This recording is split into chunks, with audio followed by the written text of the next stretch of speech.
Hello and welcome back to another episode of Everyone's Entitled to One Good Scare, the Archiv's exclusive Halloween franchise podcast where we are talking about all things Michael Myers.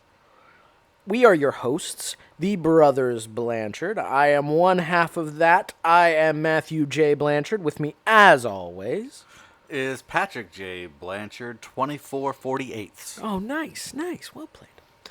And we're here today to talk about Halloween Resurrection.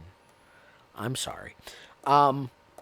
So, we have started this off several weeks in a row now by talking about how the previous movie in the franchise was described as having killed the franchise. Guess what? It's literal this time. The last one did kill the franchise because they ended the movie by killing Michael Myers. Yep. And throughout various drafts of screenplays commissioned, many people struggled with how do we square that circle. However, Miramax didn't want to plumb those depths right away. Miramax actually considered doing something strange. They had this brilliant idea that was all their own and nobody else's to do an anthology of Halloween movies. What a brilliant idea. Oh, it sounds like it would go over gangbusters. Like, something like that is lacking from today's audience. You know, that's exactly what those Miramax execs thought. So they thought they'd do a poll. So they came up with a couple of ideas, and they put an online poll in the field, and it was like, what would you like to see in a movie called Halloween? And one of them was, I don't know what the other options were, but there were three options that were new concepts. The fourth option was a Michael Myers film. Yes. And by a margin of like 80%, people chose a Michael Myers film. This isn't the first poll that they'll put out. No, not at all. After the movie we're talking about today comes a poll. They like to do those polls to get audience reaction. So yes, and they did purport this as their idea. Yeah. Even though it was baked into the concept. This is what John pitched. Yeah. In 1978. This is what Irwin Yablans wanted when he came to John in the first place. But Miramax came up with this idea. Well, you know. Right. Weinstein's. So they go to Jamie Lee Curtis. Invented movies. Like, they came up with the camera and the whole system and everything. Right. Totally. So they go to Jamie Lee and they're like, all right, we're gonna do another. And this what do we want to do? What are you in for? What's up? And she's like, I'm contractually obligated to be in this movie. What's the minimum amount I have to be in this movie? And Miramax is like, what? They're like, I agreed to do the previous movie, and I agreed to any contractually obligated inclusion in a sequel, and that's it. That's all I'm going to do. I'm not doing another one of these. I did my part. So Miramax and Mustafa Akkad are like, shit. She's the only thing we can sell this movie on. Yep. So they hire a writer to sort of, again, square that circle. To do what is effectively a reboot that removes Jamie Lee Curtis in a way that is fitting for the character. Man, I wish that had happened. Right? I think that would have been a fun movie. The first thing they try to do is they try to appease fan anger over things. Like, Miramax is like, all right, so fans are really pissed about us replacing Danielle Harris with J.C. Brandy back in 1994. And they were really pissed when we erased Danielle Harris from the timeline in 1998. So what do we do? Okay. We should bring in Danielle Harris for something. Let's offer the role of Sarah to Danielle Harris. And Danielle Harris looks at it, sees it's a character named Sarah, who is not Jamie Lloyd, and says, no. So Miramax goes on to find somebody else. Then they're like, okay, well, John Carpenter's not going to do this. Let's go to Steve Miner, directed H2O. So Steve, you want to come and do this? No. No, I've done back-to-back sequels. Nope. But the last movie was really successful for everyone involved. And everyone involved is happy with that movie. So they start looking through the previous movies, and they're like, okay, we didn't like working with Joe Chappelle. That weird French guy made a movie that... Dwight Little, the guy who made Halloween 4.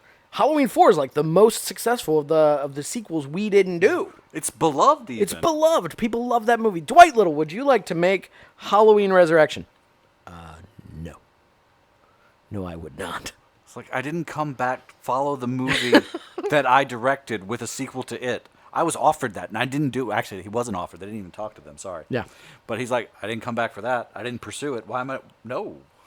So they offered to a couple Didn't you of cut other... off his head? Right. They offered to a couple other directors who all pass.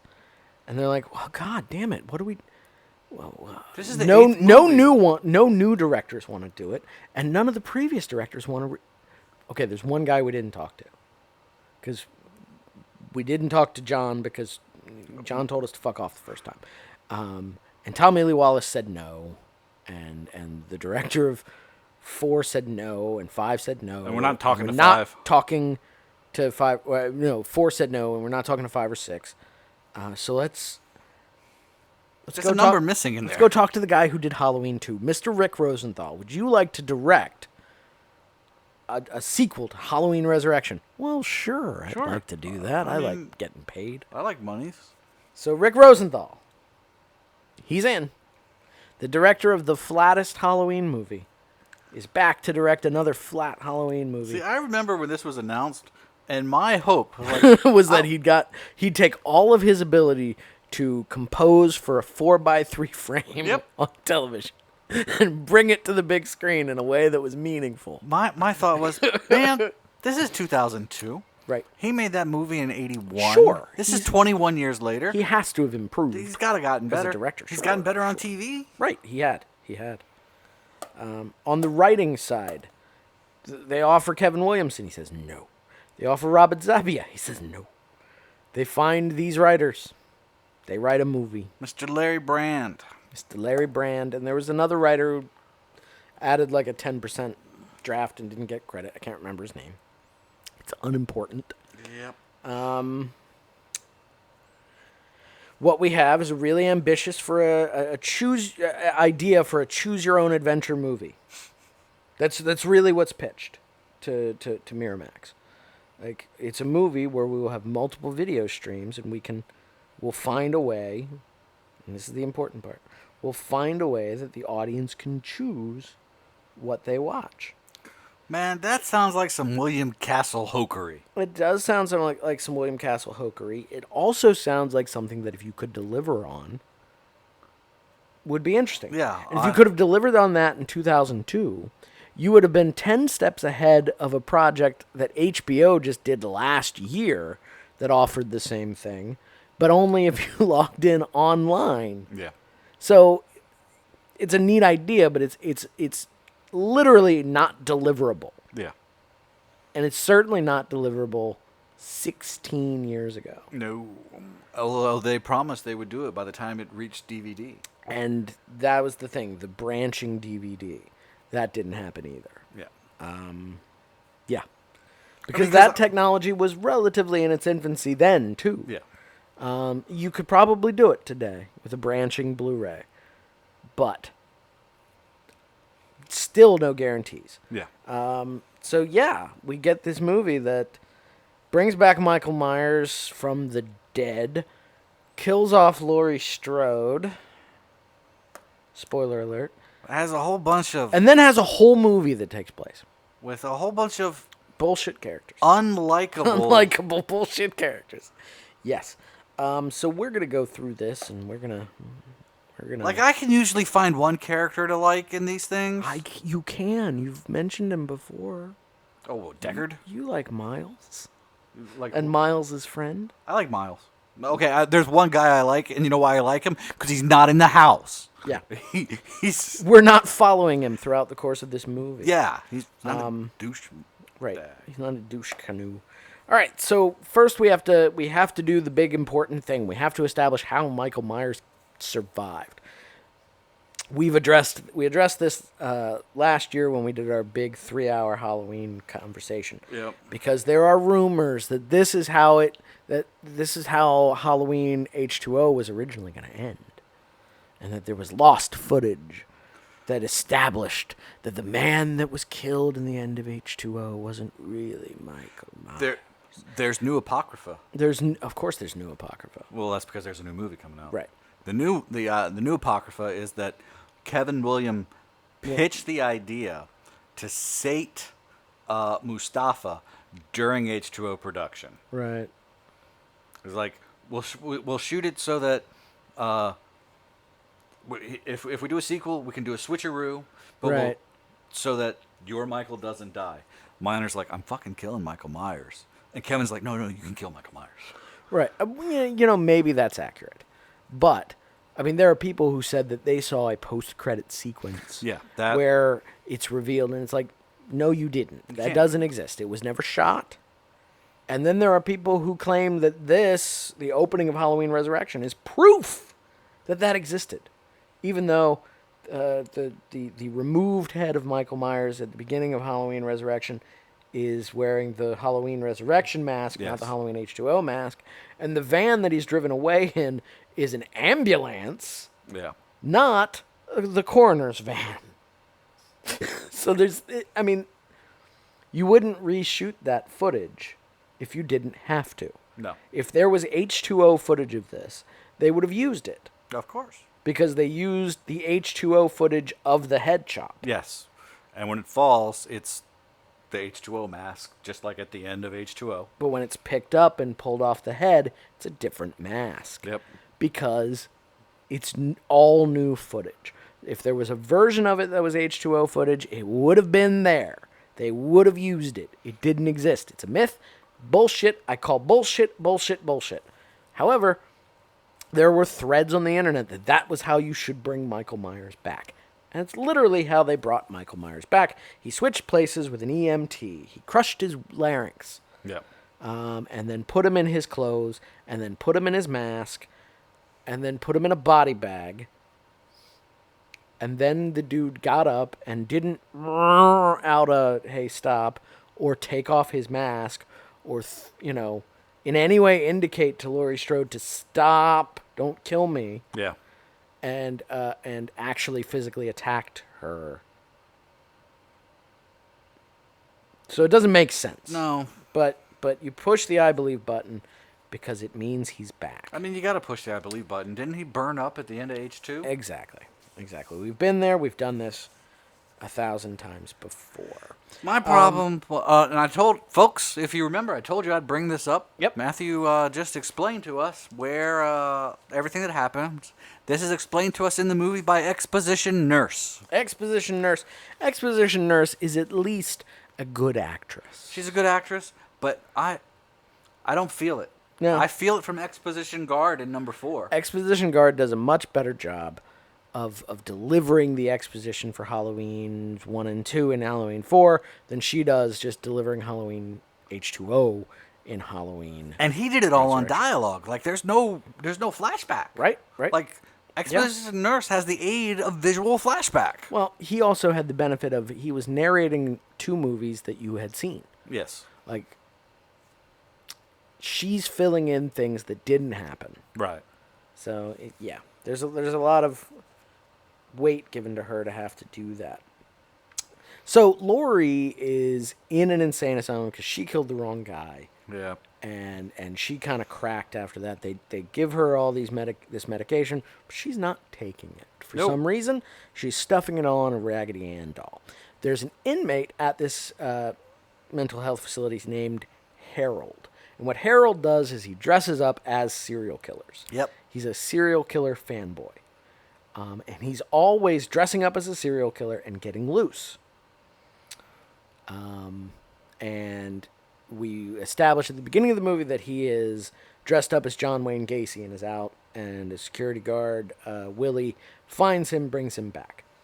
This is to establish, this is a way to get around the security camera concept. Yeah. Because they'll just accept that Michael is actually Harold. And they do.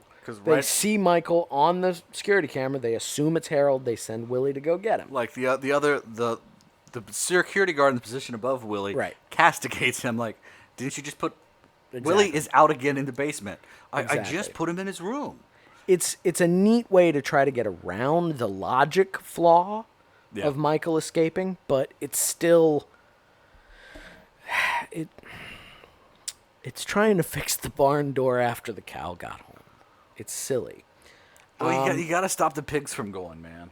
Right. Yes. I mean, you've already lost the cow. If you lost beef, you got to save the pork. Exactly. So, Willie and that guard go looking for him. Guard number 1 gets beheaded off screen and his head thrown in a dryer. Willie gets his throat slit. Michael finds Lori, but she's not taking her pills, so she's ready for his ass. Yep.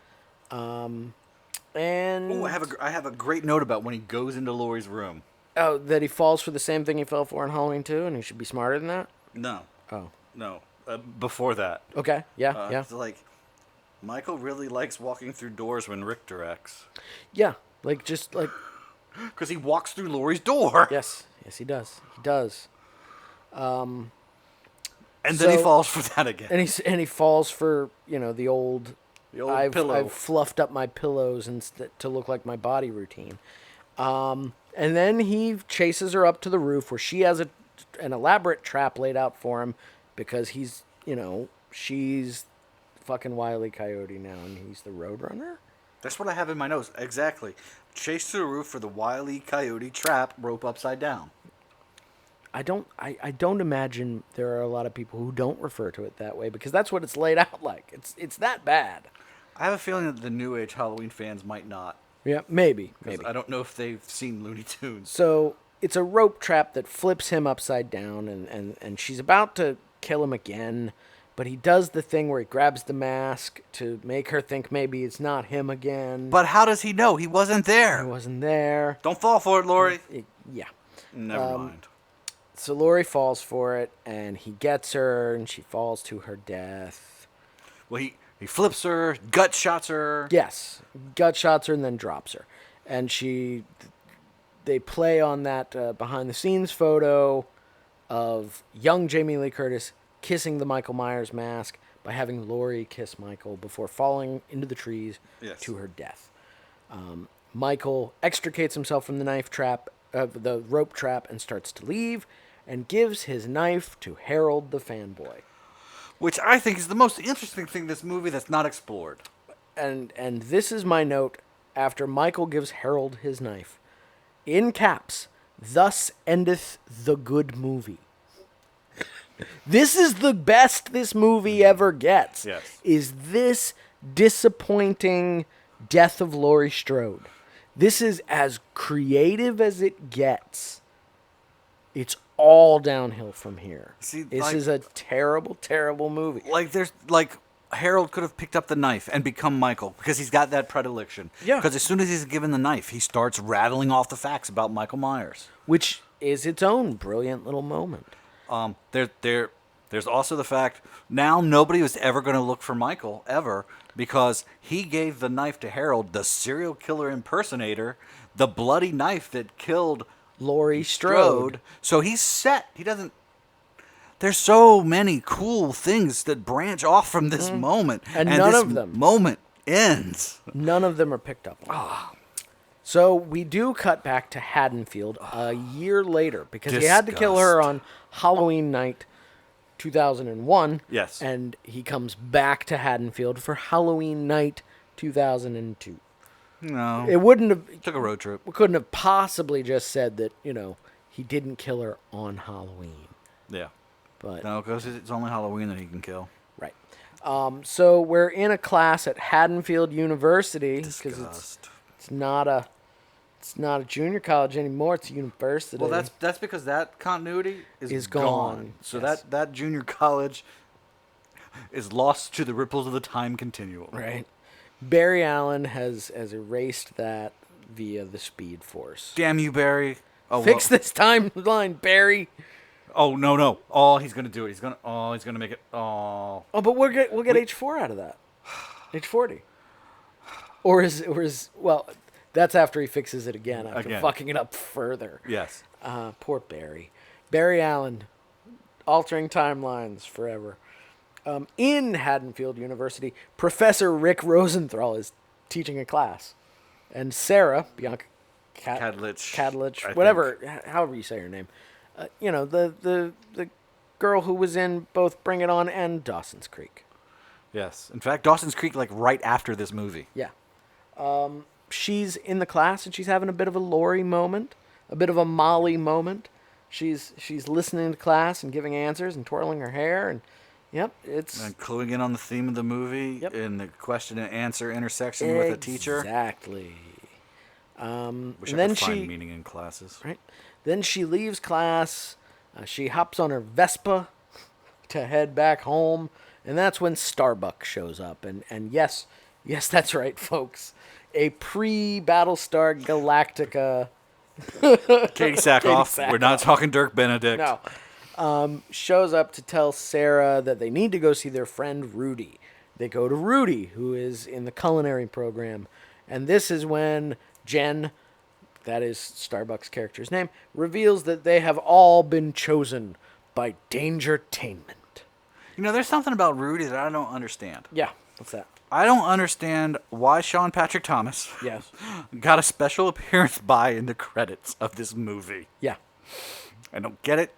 And sorry, please continue.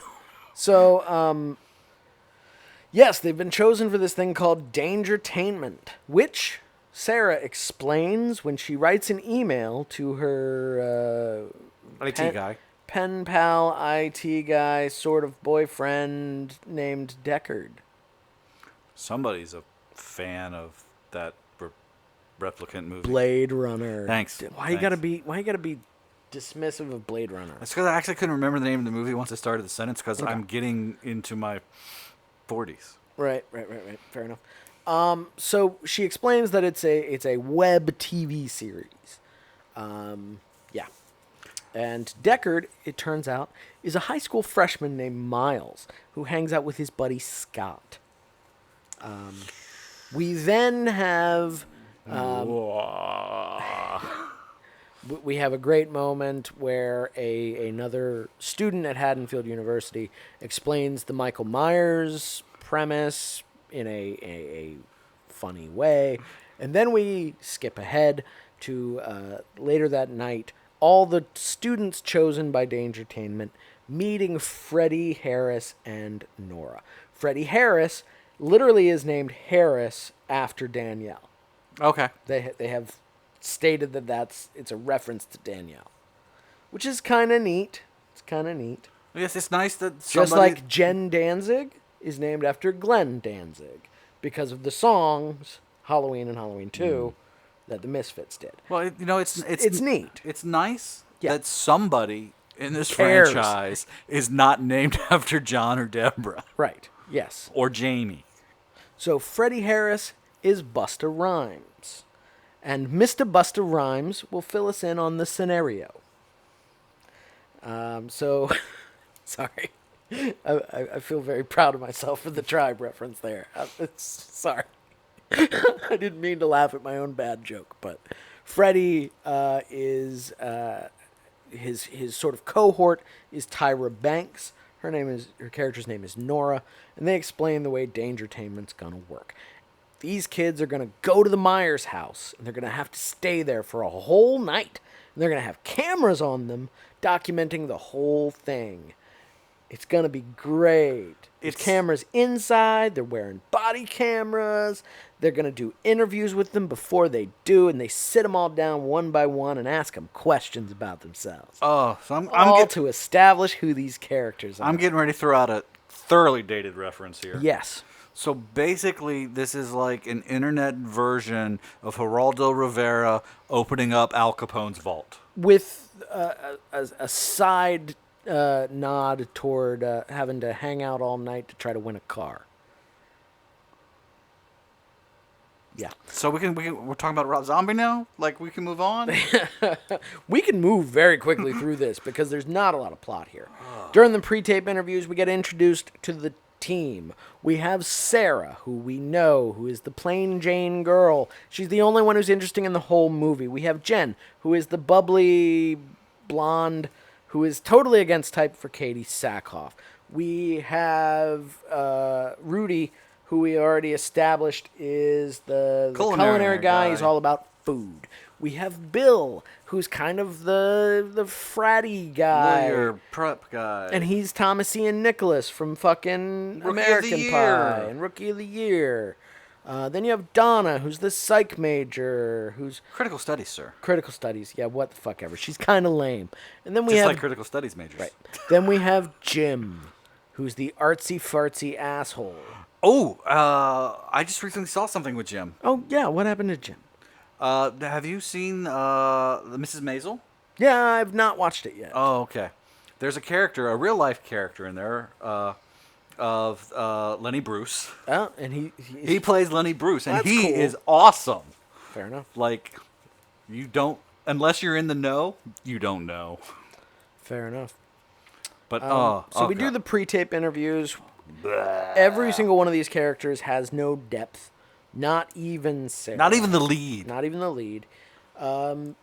After that night, Sarah decides she really doesn't want to do this, so she goes Kudos, Sarah. Right? She's, trust your instincts. So she goes to tell Freddie that she's out, and Freddie convinces her not to. And then we have a wonderfully funny, and probably one of the only few funny scenes where Busta Rhymes as Freddie congratulates himself for being so convincing. There are a lot of people who hate this movie for reasons that we don't. There are a lot of people who hate this movie because of Busta Rhymes. I feel like Busta Rhymes is the only thing that helped me get through this movie. I feel that way too. I also wonder how many of the people who hate Busta Rhymes in this movie were fans of Busta Rhymes when they came to this movie. I think they weren't. Probably. I think they were expecting a Halloween movie and they saw Busta Rhymes and they were like, oh, he's going to do an LL Cool J style, turn as an actor and we're actually going to see something interesting and it's going to be different. No, he's going to be Busta Rhymes. That's what he does. I never felt like I was getting something I wasn't expecting because the moment I saw Busta Rhymes, that's what I expected. And frankly, when the movie gets really boring and I hate it and I want to stop it, Busta Rhymes does something that amuses me. So I'm on board with this. Yes. So yes. Deckard wants to bail on a Halloween party that he's been invited to with Scott so that he can watch Sarah on Dangertainment. Yeah. Everybody goes and buys some skanky clothes to wear. They meet back up with Freddie. Freddie hands out the body cams. While Freddie's handing out the body cams, Charlie, the cameraman, is working with Nora to set up the cameras that are actually staged in the house. This is all baked into the whole branching DVD premise. The idea is each one of the actors is supposed to have a camera feed on them. There's supposed to be cameras in the house. And on the DVD, you can then edit your own movie by selecting the view you see of any given scene. Just like the characters do throughout the movie. And it's a brilliant idea, but the idea is fleshed out, even though it doesn't actually get delivered on, more than the story that frames it. Yes. And here we have probably the only kill that I care about, because it feels like a Myers kill, is when Michael kills Charlie with a tripod. It's well shot. Yes. Everyone arrives at the Myers house to investigate. They all go inside. They start digging around. Rudy goes to the kitchen. Duh. Sarah goes with him. The two vapid people go exploring the house together. Oh, the we two get a- insufferable people go explore the house together. We pair them off based on their likability factors. We get a dated Survivor reference. We do. Just like in We do. Halloween 6, we got a dated Beavis and Butthead reference. We do. Rudy, digging through the kitchen, finds old spices. But does he? No, because they smell fresh. Which is an amazing revelation. And then we go cut to American Pie Kid doing jump scare pranks on Starbuck. Yeah, here's something that caught this time that I don't understand. Yeah. When the prank scare on Starbuck happens, there's a flash cut of Michael's face. Yeah. I went back and I advanced frame by frame. Yeah. And like... It's the only time it happens. And It seems like it's a reference to Halloween 6, where they did lots of cuts through Michael, but it didn't carry out anywhere else in the film. I don't get it. So I don't understand it either, but I made a note of it. You're right. Then Rudy and Sarah find the high chair from hell, which is this contraption supposedly Michael would be strapped into. Elsewhere, Deckard, a.k.a. Miles, and Scott arrive at their high school party. They are dressed as Vincent Vega and Jules from Pulp Fiction. Which in is a dated reference in 2002. It's been 8 years since that movie came out. Right. They even poke it in that Scott asked, do you think they'll know that we're from Pulp Fiction? And now it's even further dated. We cut back to American Pie Kid and Starbuck. They're having way more hijinks. American Pie Kid, he needs a lesson in consent, like, because he's kind of harassing her. Then we get we'll skip ahead. He gets killed. He gets killed. He gets killed when Michael literally bashes through a mirror. Yes. Through the wall, pulls him in, stabs him in the chest a couple dozen times. Back to the party, Miles has found the computer room. Yes, and he's gonna he's just gonna watch the thing by himself. But he has found the computer room. Yes, where the computer is hooked up to a badass TV on the wall, and he can do lots of stuff. It's also the makeout area, and as kids come in to make out, they get sucked into watching this program with Miles.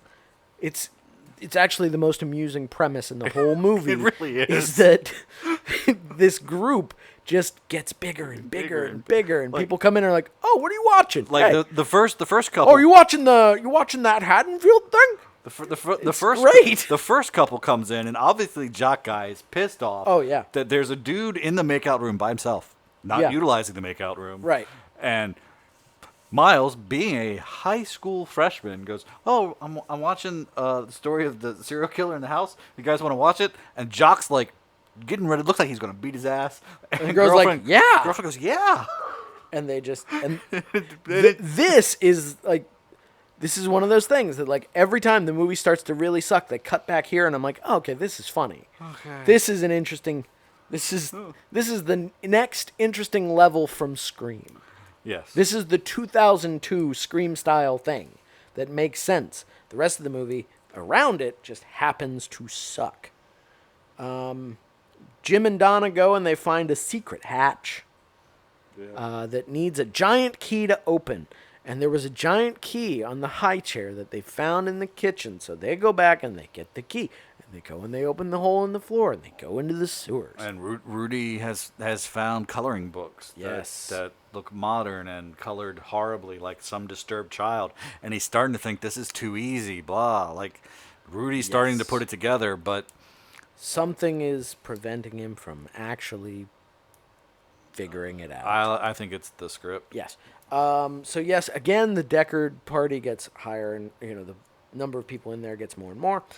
We cut back. Jim and Donna take off their body cams so that they can have sex in the sewers. Because what sounds more fun than having sex in the sewer?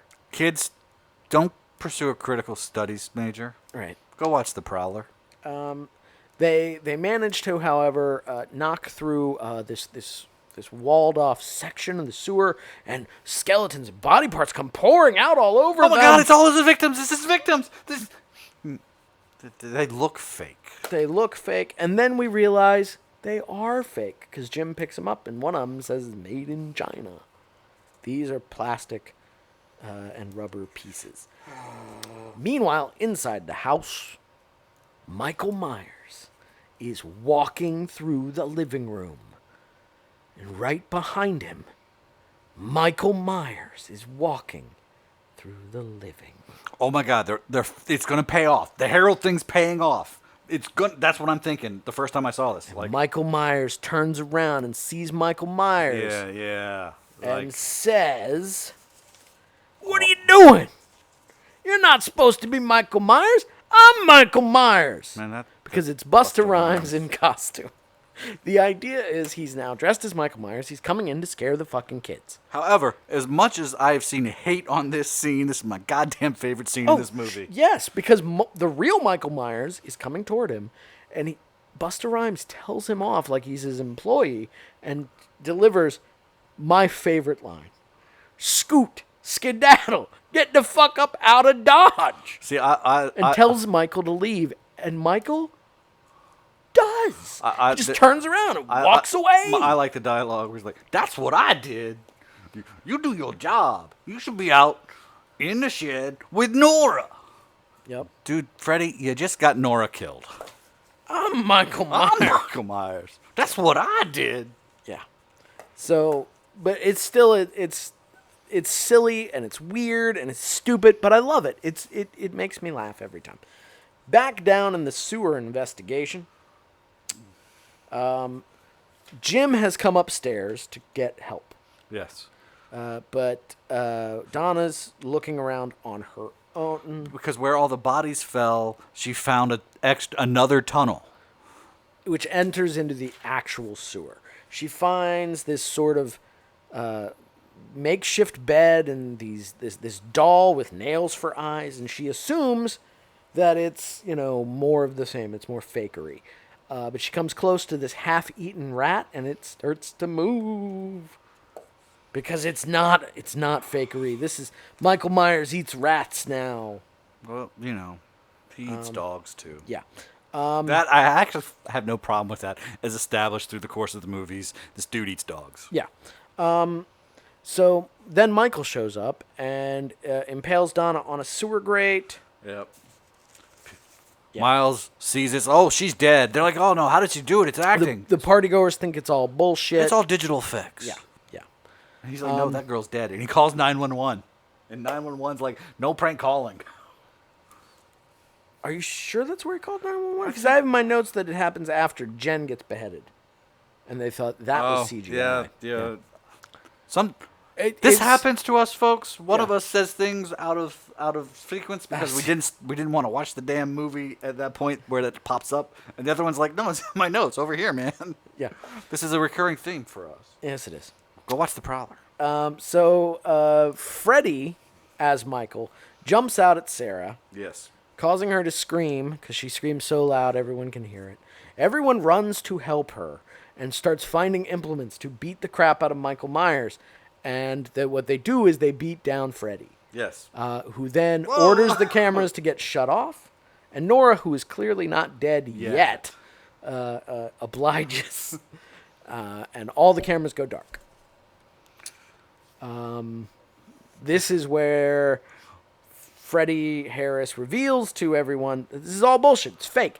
All you have to do is hang out in the house. It's good. It's fine. This is actually the best moment in the movie in terms of what films are. Yeah. Because he's critiquing America's obsession with reality television. Yes. And he says, first off, Americans don't want reality. Yeah. Like, they don't want reality TV. It's got to be manufactured. Exactly.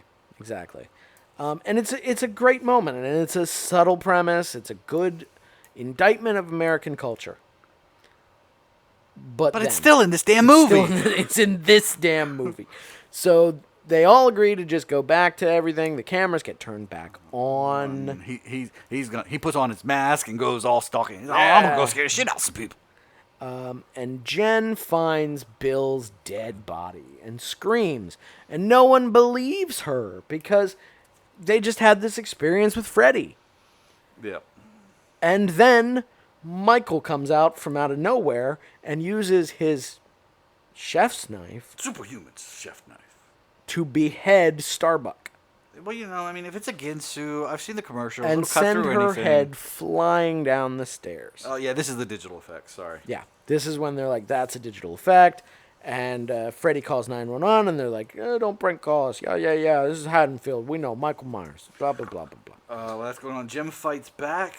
He does, and he gets a good old-fashioned skull crushing lifted into the air. The skull crushing has quickly become a staple. Like, it's kind of introduced in 4, and it appears in every movie thereafter. Yeah. Except H2O. So that's what he does. He crushes skulls. Rudy fights back In the kitchen by grabbing knives, and he's stabbing him, and blah, blah, blah. And he's throwing... It's great. I'm like, this will be awesome. And then Michael's like, nah, I'm not having any of that. Just grabs his wrists and locks them.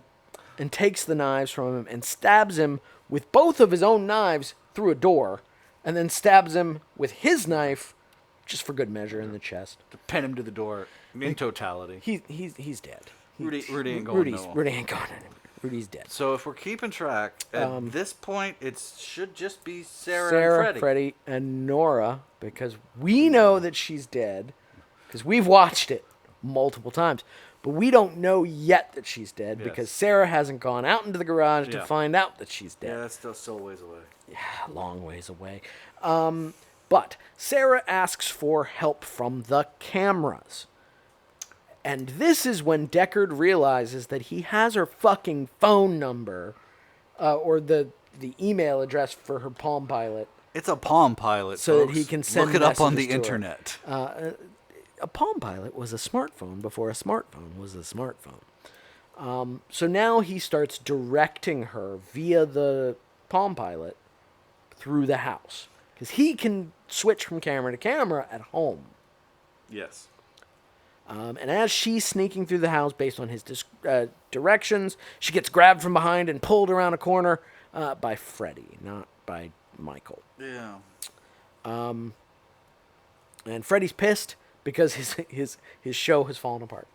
And Michael Myers has seriously ruined what he had planned. But he honestly, Sarah, I had no idea. Like, at his heart, Freddy seems like a nice guy who was just trying to cash in. Like, he's a greedy capitalist. Yeah, but, sure. But heart of gold. Heart of gold on Freddie Harris Busta Rhymes.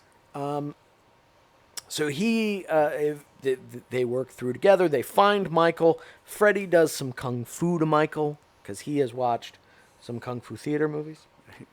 And it works. He does some kicks. He does a kick that sends Michael falling through a window and out of the building. And it's great because it's an amazing combo because Sarah jumps on his back and wraps camera cord around his neck. And I'm thinking, that's not going to choke him, Leia. Right. And then Freddy kicks him. And I'm like, this is leading nowhere. And then Freddy kicks him out the window and he's hung. And he's hanged by the cable. And you're like, oh my God, he's dead. They did it. That's cool. Finally, he's dead. Finally. Okay, we're done with this shitty movie. And then, and this is the best moment in the whole text direction plot. She gets the text that says he's still alive. Yes. And then we immediately cut to Michael standing behind Freddy. Yes. Stabbing him in the shoulder. Which is kind of brilliant. It's like one of the few good moments here. So Freddy seemingly is dead. Sarah runs out of the house, just directed out of the house by Deckard, and gets to the garage instead of just leaving the property. Because she could have just left. Like, it's just a gate. It's just a gate with an L latch. It would have been fine. But no. Nope, she goes to the garage where she finds Nora hanging in the rafters. My note says garage. Dead Nora. Well, I mean, she is hanging from the rafters. This is where I just stop using verbs. Right. And I pick up verbs again later. Michael comes to the garage. He's ready to kill Sarah. Sarah grabs a chainsaw because she suddenly thinks we're in Evil Dead 2. Or Friday the 13th Part 2. Friday the 13th Part 2. Or Hatchet 2. It's a much smaller chainsaw than that. And she starts swinging a chainsaw against Michael Myers. And he knocks over a gas can. There's gas on the floor. There's some sparks, and the whole garage catches fire, and the chainsaw cuts out, and Michael knocks Sarah down, and he's clearly about to kill her, and then Freddy shows up and knocks him out of the way. Trick or treat, motherfucker. And pushes him into the electrical wires that are arcing because they got chopped by the chainsaw. You are so generous because you have skipped the wonderful zap to the nuts. And then no. Yeah. Actually, when Freddy says no as Michael is powering his arms down, that's a favorite moment of mine just for Busta's delivery. Right. No. It's fair, but we're just trying to recap the plot. We don't need to talk too much about this shit. Zap to the nuts. So yes, he got zapped in the nuts, and Burned. then he got electrocuted and burned, and then everybody left, and there was a press junket. There's some texting back and forth. They see her on the news. With Deckard, we see you on the news, blah, blah, blah. Yeah. Killer shark and baggy ass overalls. Killer shark and baggy ass overalls. Michael's taken to the morgue. Woohoo! And his eyes pop open because he's not dead. Surprise, surprise, end of the fucking movie. There were alternate endings. The plan was that each movie theater would have a different alternate ending, much like Clue and Murder by Death. That didn't work out, but all the endings got represented on the Blu-ray and the DVD. Nothing special there. Nope. Here we are. And by the way, we got through that a lot quicker than I thought we did because there's not anything there. What is the best kill? Oh my God! These kills are all just horrible. Yes, they're over the top. They are. But they're not over top in a good way. No, they're not. Like, you expect over the top out of Hatchet and out of Friday. Right. Like yes. You go in expecting it. You go in expecting weird visual kills in a nightmare. Right. This is not that. This is not that. Like this is stepped outside of Halloween's wheelhouse. Right. So my best kill is gonna have to be Donna because it's just so simple. Right. See, I went in a different direction because I have the same problem. They're all pretty fucking shitty. So I went with emotional weight to it. So the only one I gave as a contender for best kill was Laurie's death. Because that actually feels like it belongs in a Halloween movie. Even if it's a cartoon Halloween movie, animated for some reason. Fritz Lang. It still works. It still feels Halloween-like. And I'm going to tell you my worst kill. See, I'll be honest. I'm going to jump ahead on the worst kill. I'm going to tell you mine. I totally forgot about Laurie's death. Right, because it feels like it didn't happen in this movie. Yeah. Because it didn't. Worst kill is Jen's beheading. Flat out. Oh. It's so fakey looking. Yes. Everything else at least tried to establish some realism. It quote unquote realism. I'm doing quote fingers, folks. Yes. But yeah, I mean, for God's sake, Bill gets stabbed through the top of his head. Yeah. Top of his head. Yes. Which is not my. See, yeah, damn it. The Jen beheading trumps my normal worst kill. Which is an off-screen kill. Yeah. Yeah. By following the rules, it should be Nora. Mm-hmm. Because we never saw any of that. We never saw any of that. And B, it's Tyra Banks. You lost an opportunity. You wasted a Tyra Banks murder. Also, they didn't really do anything with the with the Mrs. Alves reference with the blood on the floor. Like it was there. Yeah. Like there was a pile of blood. Like apparently that's Rick Rosenthal's thing. He wants to, have Michael bust through doors and have blood on the floor. And have blood on the floor from somebody he killed off screen. But it doesn't do anything, unlike with Jimmy in Halloween 2, where Jimmy slips on it. And it's part of the fucking story, but here it's pointless. So before we get into the fun part of this conversation, which is coming up, let's do the numbers. Because I know you have some. I do. What's the budget? 15. $15 million. Yep. What's the return? 30. Double its budget. Yes. But double its budget, 30 mil, 2002. No. This yes. movie made money. This movie made money, but oof. Halloween, percentage-wise, Halloween 5 was more successful. Based on, how much it earned back of its budget. Yeah, like it made 3 times its budget. Right? Sure. All right. So, teach the controversy. Almost 4 times. All right. We have had this dispute for a while, which I don't understand. This movie's so boring. This movie is so boring. But we often come back to having an argument over which one is the worst of the movies. We're not the only We're ones. both agreeing that these two movies are the bottom of the stack. They are. It's either dead last, in your opinion, being this one. Yep. Or dead last, in my opinion, being Halloween 5. The one immediately above dead last, in my opinion, is this one. And the one immediately above dead last, in your opinion, is Halloween 5. Yep. And for some reason, you get contentious about where they fall on the list. And I'm like, they're both dead last. What does it fucking matter? Because I like one and don't like the other. Right. But I'm going to explain to you once and for all why my ranking is the way it is. Why I feel that Halloween 5 comes in dead last and this one doesn't. It is because of the fundamental difference between the two movies. This movie is gutless. It makes no choices. It does nothing to rock the boat. It does nothing to differentiate itself from any Halloween movie ever before it. It is bland, it is pointless, it is useless, but it targets a very narrow corridor and it stays right there. It makes zero attempt to move out of its lane. And it fails because it is boring, because it is gutless. Halloween 5 makes choices. Bold choices that are all bad, that all fail.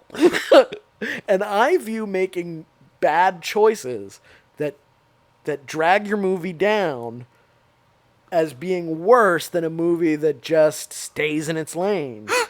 And that is why I will. You have no idea what makes this so funny. Yeah? Because I have the exact same argument. You have the exact opposite argument. I You're mean, like, it's at the same- least it made choices. Yes. The reason why this is the last one because it's gutless. It stays in its lane. It doesn't make choices.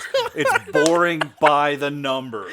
See, but at least those numbers are better than the stupid cops with their sound effects in 5, or the sudden weird Gothic Myers house. See, at least this Myers house looks like the Myers house. Oh, by the way, they spend a little time doing production design to make Yeah. sure this set they built. Yes. In we forgot to mention right, this. the Myers house. Movie's all set in the Myers house. They painstakingly went through the opening scenes of Halloween to, duplicate the wallpaper and get it to look like this set is exactly the house they shot in 1978. And has sat. It's little things like that do give this the edge in my book. They're still both very, very shitty movies, and I'm not arguing that either of them are good. I've never stated that. No, I've never stated it either. I just think that I prefer boring crazy pants to boring gutless. See, I prefer boring but fundamentally at its core still a Halloween movie than whatever Dominique made. Because it's not a Halloween movie and it's not a Friday movie. It's some weird sort of hybrid. Had that movie just been called The Revenge, just The Revenge, and been about a killer in a town, I would probably like that movie as a dumb, bad movie I watch. But it says Halloween in it, and that dude is supposed to be Michael Myers, and Don Shanks doesn't move like Michael Myers. Brad Lorre does in this movie. So, yeah. And That's the only reason. That's the only reason. And much like Jason X, this movie does grab a lot of Canadian actors. Yes. and Because it's shot in Toronto, folks. and carry them forward into careers, just like that movie did. And in fact, the trailer for this movie was in front of that movie. Like, that's the first time we knew that Halloween Resurrection was happening. We saw the trailer. Well, I not knew- the first time we knew it was happening. The first time we knew it had a release State, yeah. was we saw the trailer before Jason X. Both fundamentally disappointing entries in franchises shot in Canada. Yes. I mean, they're on a par with each other. Don't go to Canada. No, I'm not going to Don't- say that. No, I actually Because- enjoy Jason X far more than I enjoy Halloween Resurrection. far more. Point. Someone point me. He just said he prefers Jason X to a movie. It's on record. It's on record. Any movie, yes, this is true. This movie is fundamentally bad. I have never argued that this is a good movie or worthy of any attention. I'm just saying I like it more than 5, which is not hard. 5 is a hard movie to like. So is this one. Yes, that's But yes. But this is sort of, and we'll just take a brief pause here, because this movie literally is the end of the franchise. Yes. As we know it. We'll talk next time about recalibrating with the Rob Zombie remake. yes. But I also feel we have to mention and this. and you know what? I think we'll even do a clean break. We'll start there. Because what happens after this is several scripts are commissioned that try to pick up the thread from here.